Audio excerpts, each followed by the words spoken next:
Hello my dear student, তোমাদের SSC GD যে shift wise solution করাচ্ছিলাম, আমি তোমাদেরকে বলেছিলাম যে তোমাদের যে শিফট ওয়াইজ সলিউশন করাচ্ছিলাম এগুলো কিন্তু 100% তোমাদের এক্সামে আসা প্রশ্ন। ওকে দেখো, তার একটা লাইভ প্রমাণ দেখে নাও।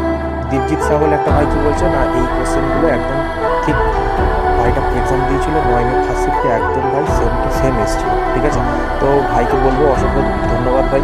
এটা তোমার কাছে শুধু একটা কমেন্ট নয়, ঠিক আছে, এটা আমার কাছে একটা বড় অনুভূতি যে তোমাদের কাছে এত কষ্ট করে কিছু করে, এটাই আমার কাছে সবথেকে বড় পাওয়া। ওকে, তো প্রত্যেকেরই বলবো ভাই, আর তোমাদের যেটা এক্সাম দিচ্ছ যারা, সেই ডেটে যদি আসে অবশ্যই প্রত্যেকে ফিডব্যাকে কমেন্ট করবে। ওকে, এবং যারা যারা নতুন এক্সাম দিচ্ছ তোমাদেরকে একটা কথা বলা, তোমরা যারা এক্সাম দিয়ে এসছো প্রত্যেকে কমেন্ট করে জানাবে, এবং যারা এক্সাম দিতে যাবে প্রত্যেকে কিন্তু কোনো ভিডিও মিস করো না ভাই। শিফট ওয়াইজ প্রত্যেকটা ভিডিওকে দেখো, টপিকগুলোকে দেখো, আমি সেখানে ইম্পর্টেন্ট টপিকগুলো, এবং তোমরা তোমাদের আসন্ন এক্সামগুলিতে বেনিফিট অবশ্যই পাবে। ওকে ভাই, এবং ভিডিওটা এখনও রয়েছে যে 9 তারিখের ফার্স্ট এবং সেকেন্ড শিফটের যে ভিডিওটা আপলোড করেছিলাম, সেখানে তোমরা নিজেরাই গিয়ে দেখে নিতে পারো যে ফিডব্যাকে কমেন্টে, সেখানে তোমরা একদম লাইভ দেখে নিতে পারো যে দাদা মিথ্যা বলছে না সত্যি বলছে, একদম সেখানে তোমরা দেখে নেবে। ওকে।